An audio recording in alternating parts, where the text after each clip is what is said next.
news coming in. WhatsApp co-founder Brian Acton has said it is time to delete Facebook. Remember, Facebook acquired WhatsApp for $19 billion in 2014. Acton remained with the company for several years before quitting to start the Signal Foundation earlier this year. And to give us more details on the story, I'm joined in by our correspondent Aisha Sindhu, live from the newsroom. Aisha, even though no reason has been quoted by Acton, it does come across as a surprise, and we are forced into thinking that this could clearly be a move instigated by, Facebook and the Cambridge Analytica personal data scam. Absolutely.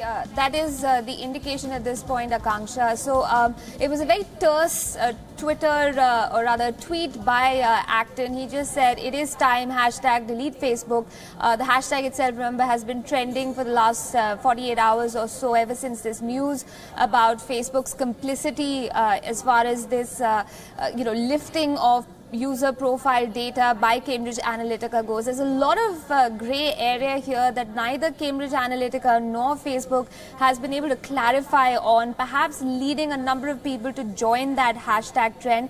The fact that Brian Acton, somebody who sold WhatsApp to Facebook and of course has parted ways with the company since then, has decided to say this, lends more credence to concerns about the fact that data is being misused by social media websites. Remember, this could be just the tip of the iceberg. This could well be just, information that's coming out on one particular site, that is Facebook. But we're still unclear as to what kind of data is utilized by multiple platforms that a number of us are, have found to be a part of our daily lives. So Brian Acton going out, there is of course another side to this. A lot of people are saying that this could well be a case of sour grapes. A lot of people who've left Facebook in the past have also come out and made scathing criticism about the way the company is run and the impact it has on our social fabric.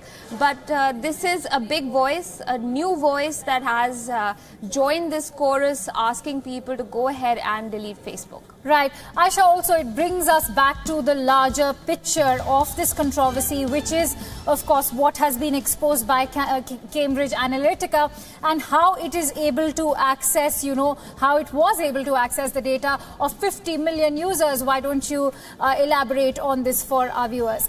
Right, so the entire controversy came to light, Concha, when it became apparent that Cambridge Analytica had been utilizing information that it had somehow gleaned from Facebook user profiles. Now, Facebook says that users voluntarily signed up to a quote-unquote, personality test that was offered on Facebook by a third-party app. Now, Facebook's argument so far, or defense so far, has been that users voluntarily decided to be part of this activity, and therefore the information went to this third party. However, there are certain guidelines on how third parties can utilize the information that is taken from Facebook. Facebook actually acknowledged back in 2015 that this breach, I mean, they didn't use the word breach because that is going into a whole other area for them, but they did say that this had happened and they had investigated and decided or found that the data had thereafter been deleted by Cambridge Analytica.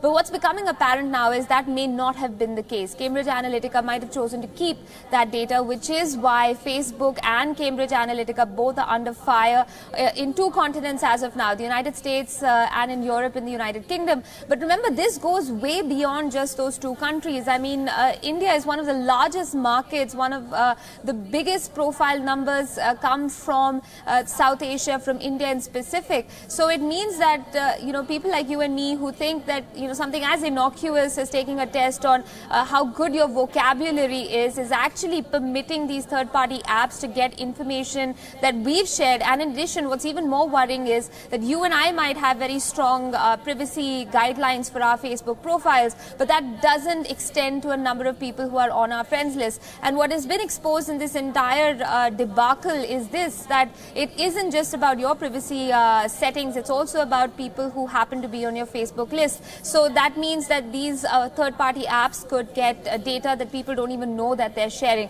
So it's a huge area of concern. It does demand a certain relook. And if you will permit me, Concha, I just want to point out something that we did in our discussion at 8 p.m. yesterday with Professor Shastri of the King's College London. He said that, if you really want to be safe when it comes to what you share online, you might as well go live in a cave, because the extent to which we are sharing our information with people who we don't even know has gone to dangerous levels, and it's time that we acknowledge that we have to take responsibility for what we're putting out there on the web.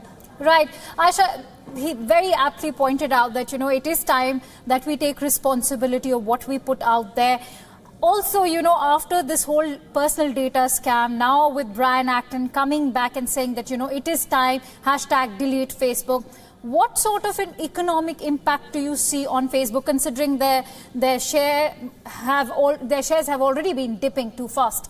Absolutely. So since Monday, Concha, 6.7% was the dip that Facebook registered on Monday. That equaled $36 billion in its market value.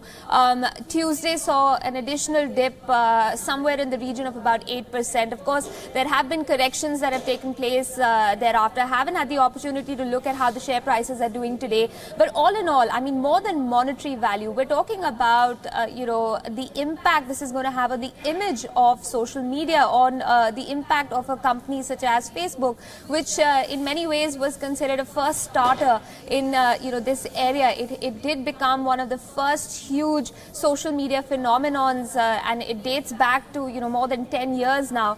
And the fact of the matter is, what's even dealt a bigger blow, I suppose, to Facebook's fortunes in this entire fracas has been the silence on the part of the key players here. I mean, where is Mark Zuckerberg? Where is Sheryl Sandberg? People who do utilize Facebook repeatedly to write blog posts, to reach out to the community, have gone mum. And it's very ironic that a company that aggressively promotes staying connected has chosen to keep quiet when it comes to key figures in this entire debacle. That's another hashtag, incidentally, that's trending, and it is hashtag Where's Zuckerberg, because nobody has heard from the chief executive ever since this news broke over the weekend.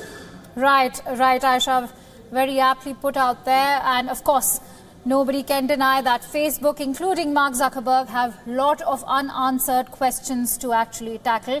Thank you so much, Aisha Sindhu, joining us there live from the newsroom.